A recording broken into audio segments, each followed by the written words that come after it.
The 2023 World Biathlon Championships from Oberhof, Germany got off to a glorious sunny start with the mixed relay on February 8th. The vaunted Norwegian team got off to a rocky start in the mixed relay as first leg skier Ingrid Landmark-Tannervold went to the penalty loop after the standing chute. Relying on the Italian superstar duo of Lisa Vitozzi and Dorothea Vier, it was the underdog Italians who led after 2 legs, with France just 6 seconds back at the second exchange.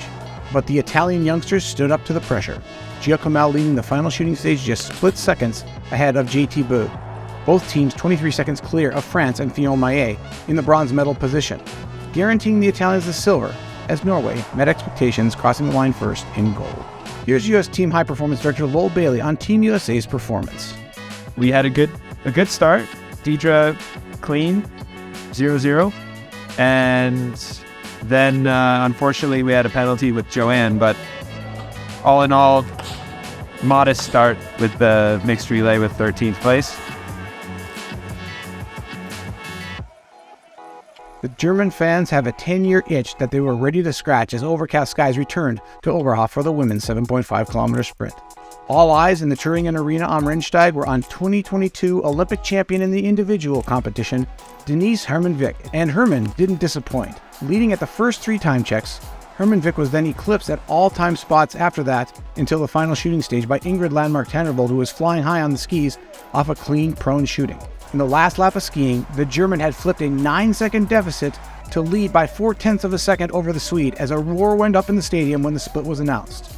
From there, it was a German celebration as Uberg lost precious seconds at each of the final time checks to cross the line just 2.2 seconds shy of Herman-Vick in a thriller that fell the way of the home team. Sweden got a second jolt on the day as Lynn Persson shot clean from bib 50 and eclipsed Norwegian legend Marta Olsbu-Røyseland by 5.1 seconds to claim the bronze medal and her first ever individual championship medal of her career. Sometimes the fog gets so thick here that you can't see and they have to actually cancel races, but it's been completely manageable. The course has been in good condition the whole time. Deidre had an okay performance, but really the penalties took us back a bit, but she made the pursuit.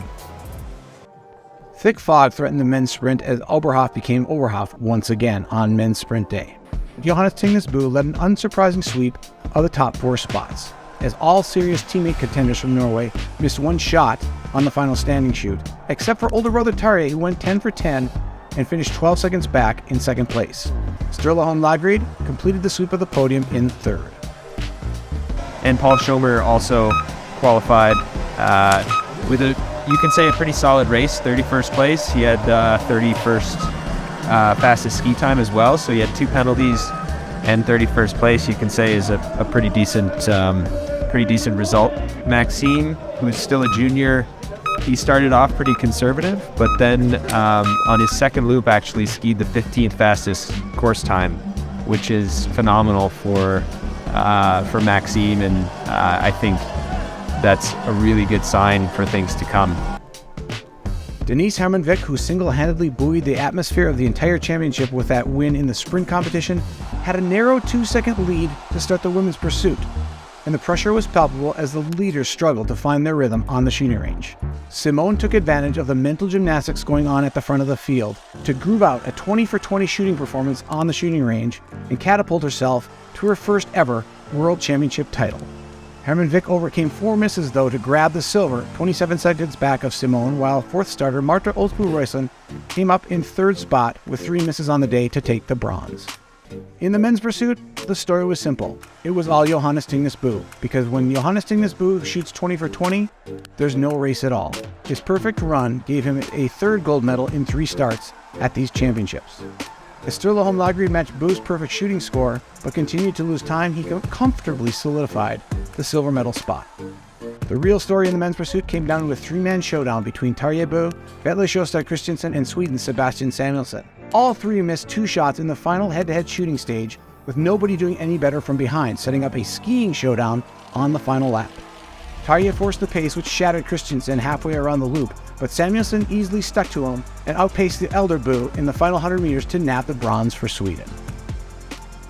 Deidre in 57th place, Paul in 49th, and really, fighting the whole way, but too many penalties. So just live to fight another day, I think, is the theme of the day. So we're looking forward to the individual. I think all of our athletes have shown that this is a race that they really like, that we can do well in, as shown by Deidre's 7th place in the Olympics last year. That was in this race, the individual. So we're really excited for that race to come. And of course, a whole week of racing to come. That's your 2023 Biathlon World Championships halftime report for Team USA. And follow Team USA at the link below. I'm Chad Selmo. Enjoy the 2023 Biathlon World Championships.